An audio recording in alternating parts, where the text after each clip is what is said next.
आज आपका चैप्टर है 8, जिसमें आपको पढ़ना है त्रिकोणमिति का परिचय।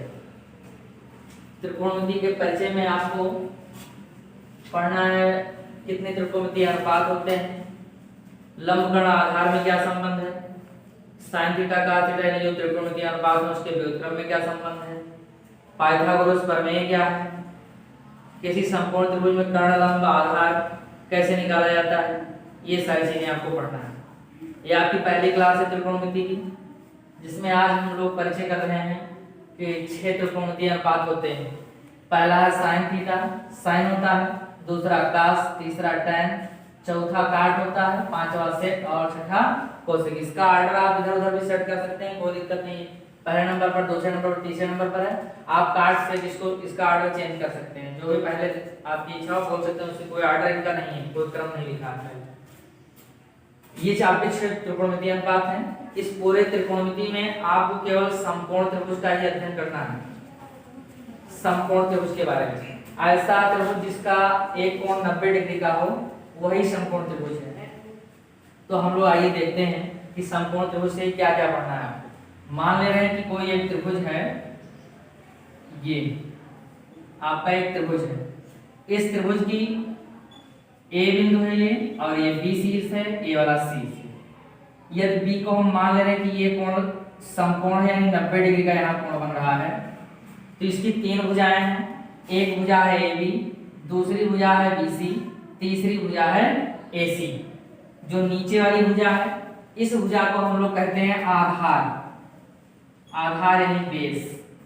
नीचे वाली भुजा को आधार कहा जाता है, इस वाली भुजा को लंब कहा जाता है। लंब इसलिए कहा जाता है क्योंकि यह जो BC भुजा है यह AC भुजा के साथ में 90 डिग्री का एंगल बना रही है, और जो भुजा AC है इस भुजा को हम लोग कर्ण कहते हैं। इस भुजा को कर्ण कहा जाता है। ये भुजा आपकी लंब कहलाती है, ये वाली भुजा आपकी आधार कहलाती है। यदि कोण हम यहाँ का थीटा, यहाँ कोण हम लोग थीटा अगर ले रहे हैं तो ये सामने वाली भुजा आपकी लंब हो गई, ये आधार हो गया, ये आपका कर्ण हो गया। लेकिन जब आप यहाँ से एंगल चेंज करते हैं, इस थीटा के बजाय, इस कोण के बजाय इस वाले कोण को आप थीटा लेते हैं, तो ये लंब और आधार दोनों में परिवर्तन हो जाता है। लेकिन कर्ण में कोई चेंजेस नहीं होते हैं, कर्ण आपका हमेशा वही बना रहेगा, केवल लंब और आधार दोनों में परिवर्तन होगा। जो आधार होगा वह लंब बन जाएगा, जो लंब होगा वह आधार बन जाएगा। अभी आगे बताया जाएगा दूसरा त्रिभुज बना करके। तो ये आपका ये त्रिभुज है, इसमें एक कोण को थीटा लिया गया है, तब ये लंब हुआ, ये आधार हुआ, ये कर्ण हुआ। अब हम लोग इसका देख रहे हैं कि लंब कर्ण आधार में क्या संबंध होते हैं। तो लिखते हैं हम लोग कि लंब कर्ण व आधार में संबंध, लंब कर्ण व आधार में संबंध।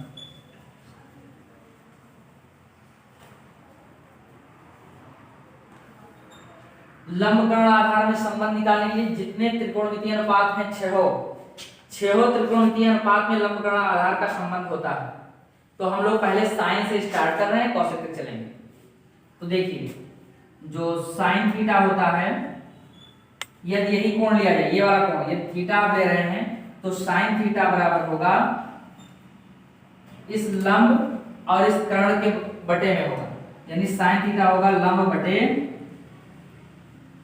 कर्ण, और कास थीटा होगा आपका आधार बटे कर्ण।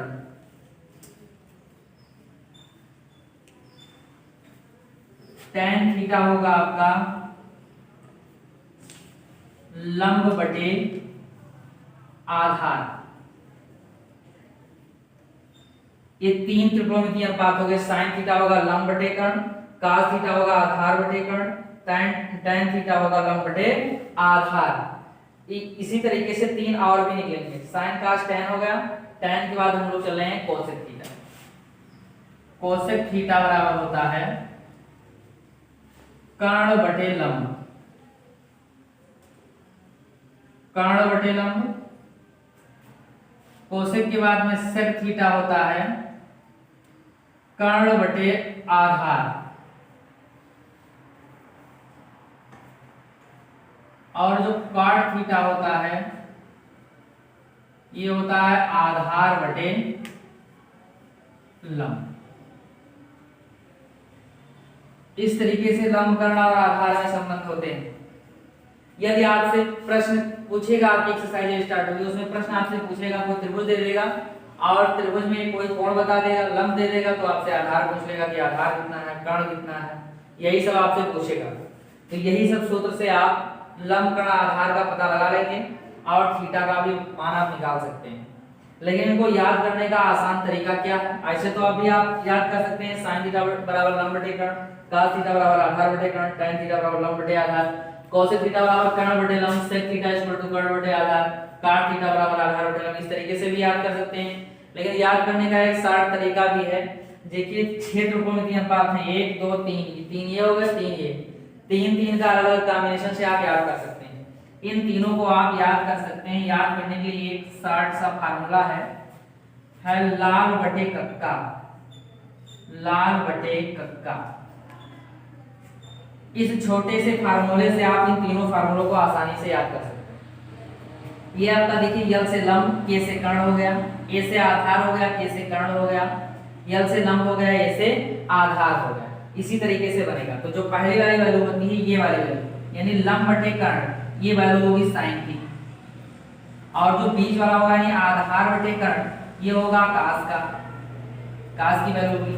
और इधर जो लंब बटे आधार लिखा है यह वैल्यू होगी tan की। इस तरीके से आप, यदि आपको लाल बटे कक्का याद है तो आप लंब कर्ण आधार में संबंध sin cos tan तीनों का याद कर सकते हैं आसानी से। लाल बटे कक्का आपको पता है तो आप पता लगाएं कि लंब बटे कर्ण लिखा है यानी ये sin का मान है, आधार बटे कर्ण लिखा है यानी ये cos का मान है, और लंब बटे आधार लिखा है यानी ये tan की वैल्यू है। यानी लाल बटे कक्का से आप 3 की वैल्यू फाइंड कर सकते हैं और 3 इनकी भी वैल्यू आप इसी लाल बटे कक्का से निकाल सकते हैं। लेकिन बस क्या है, इनका पलट देना है, कक्का बटे लाल कर देना है। तो इसको देखिए कैसे याद करेंगे आप, कक्का बटे लाल। ये आपकी देखिए ये लिखा है कर्ण बटे लंब, ये लिखा है कर्ण बटे आधार, ये लिखा है आधार बटे लंब। देखिए कोसेक थीटा बराबर कर्ण बटे लंब होता है, तो ये देखिए लिखा है के से कर्ण, यल से लंब, कर्ण बटे लंब, तो ये किसकी वैल्यू होगी, कोसेक की वैल्यू होगी। इसी तरीके से लिखा है कर्ण बटे आधार, देखिए सेक का मान कर्ण बटे आधार लिखा है तो ये होगी सेक की वैल्यू। आप आसानी से याद कर सकते हैं इससे। ये देखिए लिखा आधार बटे लंब, ये देखिए काट थीटा है का मान दे रखा है आधार बटे लंब, तो ये हो गया आपका काट की वैल्यू। इस लाल बटे कक्का और कक्का बटे लाल से छेहों त्रिकोणमितीय अनुपात के लंब कर्ण आधार में संबंध आप निकाल सकते हैं। अब इसके बाद में हम लोगों को पढ़ना है व्युत्क्रम संबंध, कि व्युत्क्रम संबंध क्या होता है। तो आइए हम लोग पढ़ते हैं व्युत्क्रम संबंध।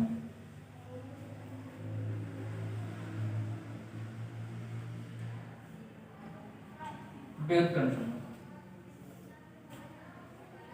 व्युत्क्रम संबंध में जो साइन होता है एक कोसेक का उल्टा होगा, साइन कोसेक का उल्टा होता है, cos सेक का उल्टा होता है, tan काट का उल्टा होगा।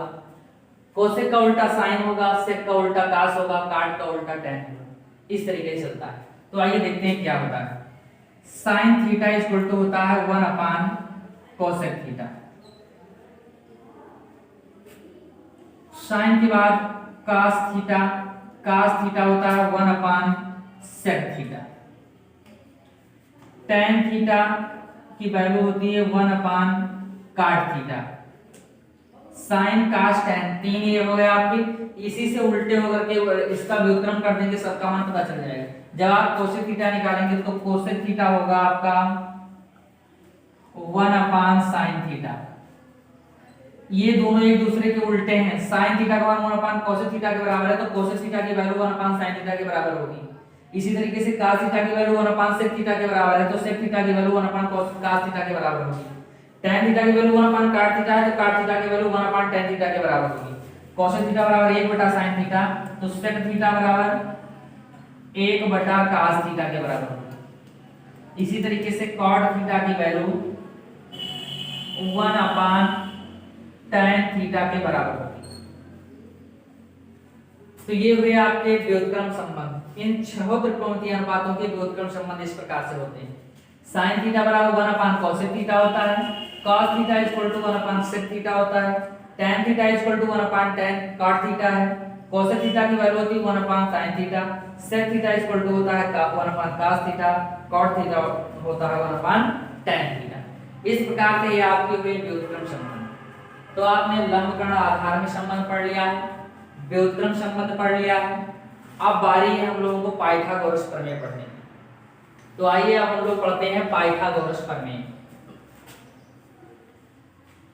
Pythagoras theorem. इस प्रमेय को पाइथागोरस नाम के गणित शास्त्री ने दिया था, इसलिए इसका नाम पड़ गया है पाइथागोरस प्रमेय। जो पाइथागोरस प्रमेय है यह एक समकोण त्रिभुज के बारे में ही बात करती है। ये कहती है कि जो समकोण त्रिभुज होता है उसमें जो कर्ण होता है उस कर्ण का स्क्वायर लंब के स्क्वायर के और आधार के स्क्वायर के दोनों के योग के बराबर होता है। अभी आपने पढ़ा है कि जो त्रिभुज एबीसी बनाया गया था, इस त्रिभुज में एक कोण थीटा लिया गया, ये को थीटा माना गया, तो नीचे वाली जो भुजा थी आपकी वो बेस हो गई, आधार हो गई, और ये जो बीसी वाली भुजा थी जो AB के साथ में 90 डिग्री का एंगल बना रही थी, इसको हम लोग लंब कहे, परपेंडिकुलर कहे, और जो भुजा AC थी इसको कर्ण माना गया था। जो कर्ण भुजा होती है या किसी समकोण त्रिभुज की सबसे बड़ी भुजा होती है, कर्ण सबसे बड़ी भुजा होती है, सबसे बड़ी भुजा। इसके बाद में दोनों भुजाएं आती हैं, चाहे इससे छोटी हो, आधार भी छोटी हो सकती है, लंब भी छोटी हो सकती है, लेकिन कर्ण सबसे बड़ी भुजा होती है, ध्यान रखिएगा इस बात। इसी से पाइथागोरस प्रमेय ने कुछ सूत्र निकाले हैं। इन्होंने कहा पाइथागोरस ने कि जो कर्ण होता है यानी जो बड़ी वाली भुजा है, इस भुजा का स्क्वायर जो होगा वह इस भुजा जो BC है यानी लंब है इसके स्क्वायर के, और भुजा जो AB है इस दोनों के स्क्वायर के योग के बराबर होगा। तो देखिए क्या लिखा जा सकता है इसे हम लोग अपनी भाषा में, कर्ण का स्क्वायर बराबर लंब का स्क्वायर प्लस आधार का स्क्वायर। यही बात पाइथागोरस प्रमेय ने कहा कि जो कर्ण का स्क्वायर होता है वो लंब के स्क्वायर के और आधार के स्क्वायर के योग के बराबर होता है। अब इसी एक फार्मूले से आप लंब स्क्वायर भी प्राप्त कर सकते हैं, आधार स्क्वायर भी निकाल सकते हैं। देखिए यहां से कैसे निकाला जाएगा। देखिए यहां से लंब स्क्वायर यदि आप निकाल रहे हैं तो इस आधार स्क्वायर का पक्षांतर होगा, ये प्लस का है, इधर चला आएगा माइनस का बन जाएगा। तो हम इसे लिख सकते हैं कि लंब का स्क्वायर इक्वल टू कर्ण का स्क्वायर माइनस आधार का स्क्वायर। लंब स्क्वायर की वैल्यू निकल गई यहीं से, एक पता चला आपको कि कर्ण स्क्वायर जो है लंब स्क्वायर प्लस आधार स्क्वायर के बराबर होता है, यहीं से लंब स्क्वायर निकाला गया, तो आधार स्क्वायर प्लस का था इधर गया तो बन गया लंब स्क्वायर इक्वल टू कर्ण का स्क्वायर माइनस आधार का स्क्वायर। इसी तरीके से आधार स्क्वायर भी आप निकाल सकते हैं। आधार स्क्वायर निकालेंगे यहां से क्या निकलेगा, आधार स्क्वायर इक्वल टू कर्ण का स्क्वायर माइनस लंब का स्क्वायर होगा, क्योंकि लंब प्लस का इधर जाएगा नेगेटिव बन जाएगा, माइनस का हो जाएगा, यानी कर्ण का स्क्वायर माइनस लंब का स्क्वायर। तो पाइथागोरस प्रमेय ने तीन सूत्र बताया कि कर्ण स्क्वायर बराबर होता है लंब स्क्वायर प्लस आधार स्क्वायर के, लंब स्क्वायर बराबर होता है कर्ण स्क्वायर माइनस आधार स्क्वायर के बराबर होता है, और जो आधार स्क्वायर होता है वो कर्ण स्क्वायर माइनस लंब स्क्वायर के बराबर होता है। अब आपके पास कोई त्रिभुज दिया होगा, यदि इसकी दो भुजाएं दी होंगी, यदि आपको लंब और आधार दिया है, आपसे कर्ण पूछ रहा है, तो आप कर्ण स्क्वायर बराबर लंब स्क्वायर प्लस आधार स्क्वायर लगा देंगे, आपको कर्ण की वैल्यू पता चल जाएगी। यदि आपके क्वेश्चन में कर्ण और आधार दिया है, आपसे लंब की वैल्यू पूछ रहा है, तो दूसरे वाले फार्मूले का प्रयोग करके आप लंब की वैल्यू यहां से निकाल सकते हैं। यदि आपसे कर्ण और लंब आपके क्वेश्चन में दिया होगा, आधार आपसे पूछ रहा होगा, तो आधार की वैल्यू तीसरे वाले फार्मूले से आप निकाल सकते हैं। आपका त्रिभुज कुछ इस प्रकार से होगा तो ठीक है, इसी तरीके से लगेगा। अभी मैंने कुछ देर पहले आपसे कहा था कि इस त्रिभुज में कुछ परिवर्तन होता है। जब कोण यहाँ थीटा लिया जाता है तो सामने वाली भुजा लंब हो जाती है, या वाली भुजा आपकी आधार बन जाती है, या भुजा आपकी कर्ण बन जाती है। तब ये सारे फार्मूले आपके अप्लाई हो रहे थे। यदि इस थीटा की वैल्यू चेंज होगी, यदि थीटा यहाँ से शिफ्ट करके सी पर ले जाया जाएगा, यहाँ तो ऑलरेडी 90 बन रहा है, इसमें कोई चेंजेस नहीं है, लेकिन जो चेंजेस हो रहे हैं वो शीर्ष ए पर हो रहे हैं। यहाँ से कोण थीटा को शिफ्ट सी तक किया जाता है, तो देखिए किस प्रकार की आकृति बनती है। यहां से देख लीजिए थोड़ा सा अलग है। यदि आपके पास में एक ट्रायंगल है, त्रिभुज ABC, इसका जो बी वाला कोण है 90 एंगल का बन रहा है। कोण पिछले वाले त्रिभुज में जो था उसको हम लोग ए को थीटा लिए थे, लेकिन यहां पर एंगल शिफ्ट कर रहे हैं, एंगल को यहां ले जाया जा रहा है, ये कोण थीटा लिया जा रहा है। तो जब थीटा यहां पर था तो ये लंब था, ये भुजा आधार थी, ये भुजा कर्ण था, लेकिन अब यहां परिवर्तन होगा। हमने कहा है कि जो कर्ण वाली भुजा है, सबसे बड़ी वाली भुजा, उस भुजा में कोई चेंजेस नहीं होते हैं, वो भुजा आपकी ऐसी बनी रहेगी, यानी कर्ण में कोई परिवर्तन नहीं हो रहा है, ये आपकी भुजा है कर्ण। लेकिन लंब और आधार में परपेंडिकुलर और बेस में चेंजेस हो जाएंगे। इसकी जो सामने की भुजा ये लंब बन जाएगी। इस बात को ध्यान रखना है कि जो भी एंगल लिया जाएगा उसके सामने वाली भुजा लंब होगी और उसके बगल वाली नीचे वाली जो भुजा होगी यह आधार बन जाएगी। जब हमने कोण इस कोण को लिया था थीटा, तब इसके सामने भुजा BC थी, तब ये बना था लंब, इसको लंब कहा गया। ये वाली भुजा आपकी आधार बन गई थी बेस। यदि कोण थीटा ले लिया गया यहाँ ऊपर C पर, तो इसके सामने वाली भुजा जो AB है यह लंब होगी, तब AB इसका लंब बन जाएगा, ये भुजा इसकी लंब और ये भुजा इसकी आधार बन जाएगी।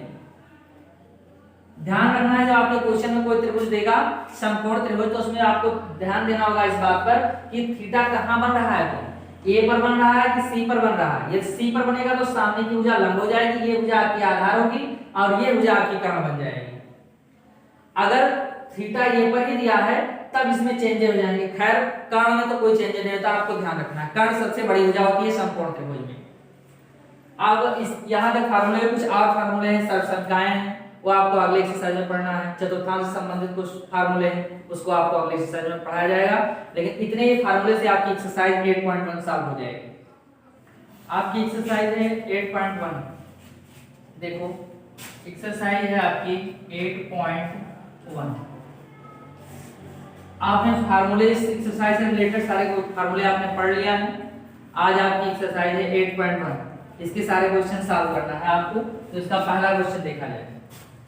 इसका जो पहला क्वेश्चन है, पहले क्वेश्चन में 3 क्वेश्चन दिए हैं, तो पहले का पहला क्वेश्चन जो कह रहा है, पहला क्वेश्चन कह रहा है प्रश्न की यदि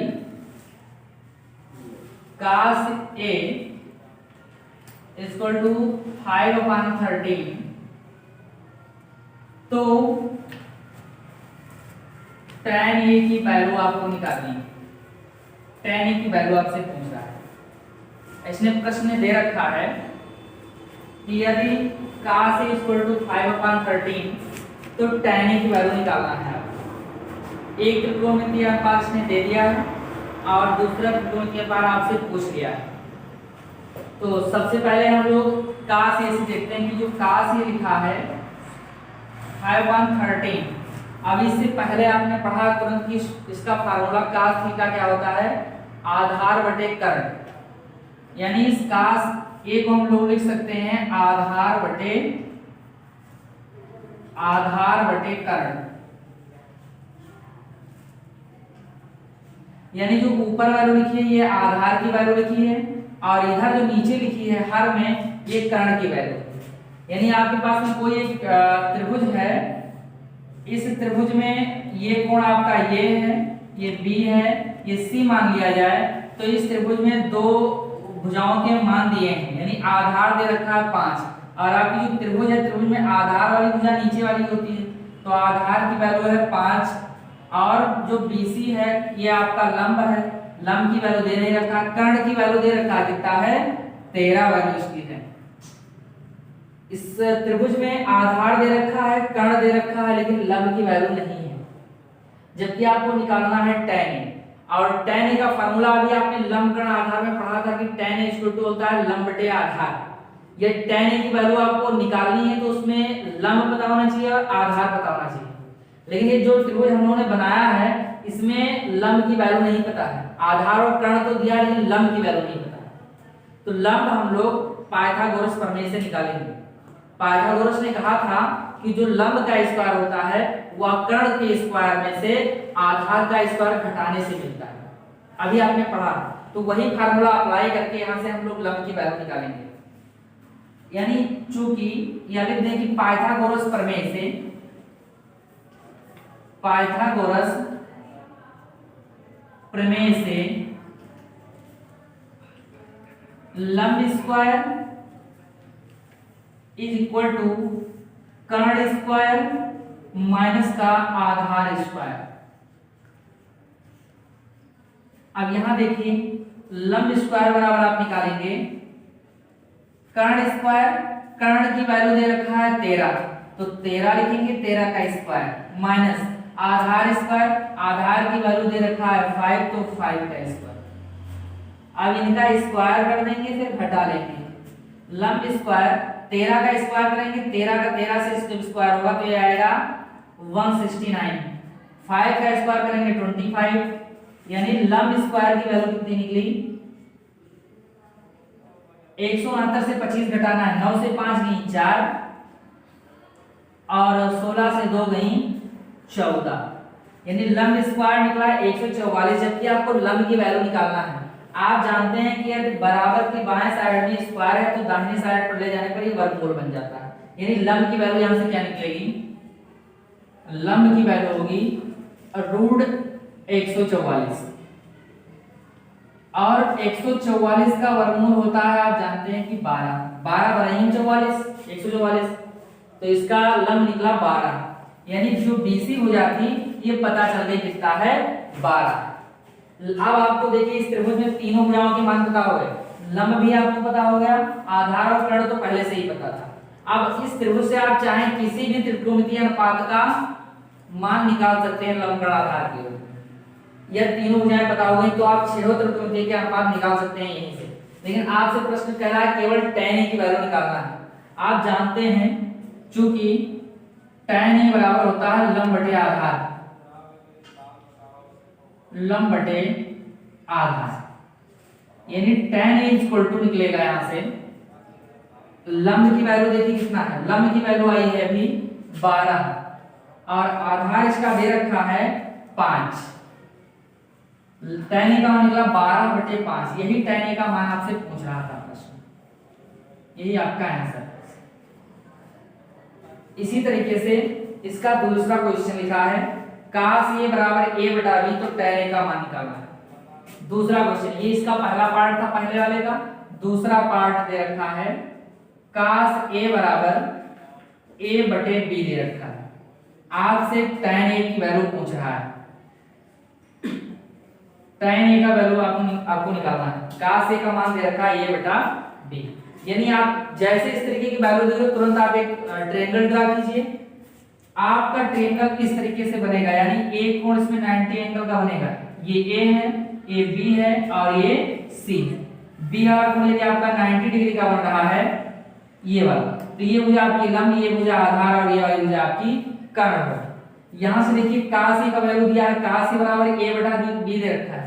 अभी आपने लंब कर्ण आधार में पढ़ा है कि cos थीटा बराबर होता है आधार बटे कर्ण। ये ऊपर वाली वैल्यू हो गई आपकी आधार और नीचे वाली वैल्यू हो गई आपकी कर्ण, यानी जो ट्रायंगल आपने ड्रा किया है इसमें आधार की वैल्यू दे रखा है ये है और कर्ण की वैल्यू दे रखा है b, लेकिन लंब इस त्रिभुज में नहीं पता है आपको, जबकि निकालना है आपको tan a, और tan a होता है लंब बटे आधार। बिना लंब के tan की वैल्यू आप नहीं निकाल सकते हैं, तो इसकी वैल्यू निकालने के लिए आपको सबसे पहले लंब की आवश्यकता है। तो आप पाइथागोरस प्रमेय से पहले लंब निकाला जाएगा। लंब स्क्वायर इक्वल टू कर्ण का स्क्वायर माइनस आधार का स्क्वायर, यानी लंब स्क्वायर इक्वल टू निकलेगा यहां से कर्ण स्क्वायर, कर्ण की वैल्यू दे रखा है b है तो b का स्क्वायर माइनस आधार स्क्वायर, आधार दे रखा है ये तो a का स्क्वायर। ये कोई न्यूमेरिकल वैल्यू है नहीं कि आपस में जोड़ घट जाएंगे इस तरीके, इसीलिए तो यहां से लंब की वैल्यू निकलेगी, ये स्क्वायर इधर जाएगा रूट बन जाएगा, रूट का b स्क्वायर माइनस का a स्क्वायर, यानी इस लंब की वैल्यू निकल कर आई रूट का b स्क्वायर माइनस का a स्क्वायर। अब इस ट्रायंगल में कर्ण, लंब और आधार तीनों की वैल्यू पता हो गई। अब यहीं से आपको tan a की वैल्यू निकालना है, चूंकि tan a इक्वल टू लंब बटे आधार, tan a इक्वल टू लंब की वैल्यू भी आपने निकला root B square minus A square, root B square minus का ए स्क्वायर बटे आधार इसका दे रखा है ये, तो आपके tan a की वैल्यू हो गई under root B square minus A square upon A, यही आपका आंसर।